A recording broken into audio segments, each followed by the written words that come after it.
Hello बच्चों, मैं आदित्य दयाल। स्वागत है आपका हमारे YouTube चैनल दयाल क्लासेस में। चलिए शुरू करते हैं। वीडियो स्टार्ट करने से पहले बच्चों, अगर आपने हमारे चैनल को अभी तक सब्सक्राइब नहीं किया है तो प्लीज़ हमारे चैनल को सब्सक्राइब कर लो, जिससे आपको ऐसी अच्छी कंटेंट मिलते रहे। सो बच्चों, हम लोग ने पिछले बार देखा था एक्सरसाइज 1.5 का क्वेश्चन नंबर 2 को कैसे सॉल्व करते हैं, और आज हम लोग देखेंगे कि क्वेश्चन नंबर 3 को कैसे सॉल्व करते हैं। सो क्या है हमारा question number 3? Recall pi is defined as the ratio of the circumference of a circle to its diameter, that is pi is equal to c by d. This seems to contradict the fact that pi is irrational. How will you resolve this contradiction? So बच्चों, यहां पे क्या लिखा हुआ है कि हम लोग जनरली बोलते हैं कि पाई हमारा इररेशनल नंबर है, और वो होता भी इररेशनल नंबर है।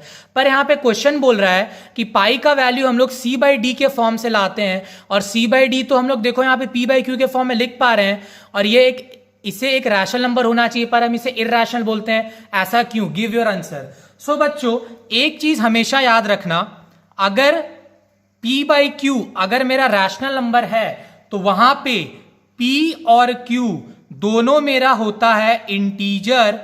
याद रखना, रैशनल नंबर अगर डिवाइड के फॉर्म में तो ही सिर्फ रैशनल नंबर नहीं होता है, p और q दोनों को इंटीजर होना पड़ता है। इंटीजर मतलब पॉजिटिव नेगेटिव नंबर, मतलब पूरा नंबर, पॉइंट वाला नंबर नहीं आ सकता है इंटीजर में। पूरा नंबर 1 2 3 -1 -2 ये सब को बोलते हैं इंटीजर।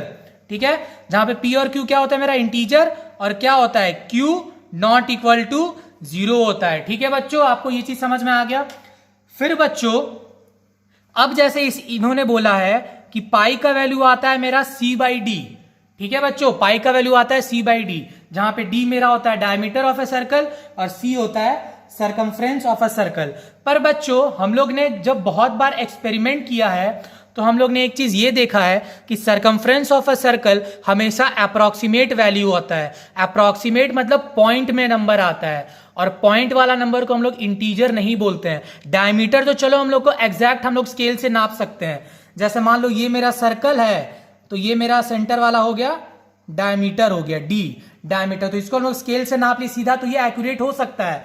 पर सरकमफ्रेंस और सर्कल रहता है तो इसको हम लोग एक्यूरेट नहीं नाप पाते, अप्रॉक्स, और अप्रॉक्स वाला हमेशा पॉइंट में होता है। सो इसीलिए बच्चों, पाई को रैशनल होने के लिए c और d दोनों को इंटीजर होना जरूरी है। सो आप यहां पे एक चीज ये लिख सकते हो कि c and d should be both integers.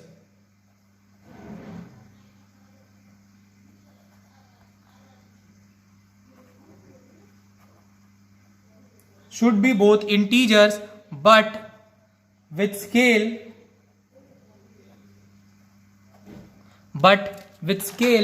when we measure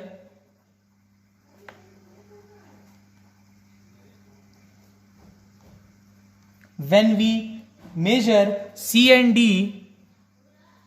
we get approximate values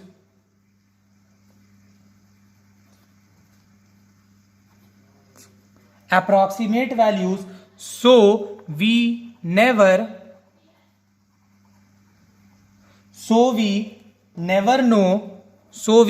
know whether c or d are integers or not। ठीक है बच्चों, और लिखा हुआ है सो दस pi is an irrational number. इतना मैंने लिखा है इंग्लिश में। अगर क्वेश्चन आया तो आपको ऐसा ही पूरा लिख देना। बस याद क्या रखना है कि हम लोग इसको इररेशनल तो होता है, पर यहां पे बोला है कि पाई हम लोग c by d के हेल्प से लाते हैं।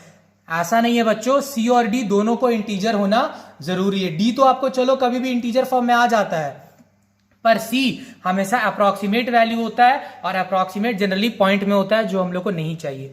सो इसी के साथ हमारा क्वेश्चन नंबर 3 हुआ फिनिश। अगर आपको वीडियो पसंद आया बच्चों, सो मेरे चैनल को सब्सक्राइब करना ना भूलो। Thank you for watching my video guys. Bye bye, see you all.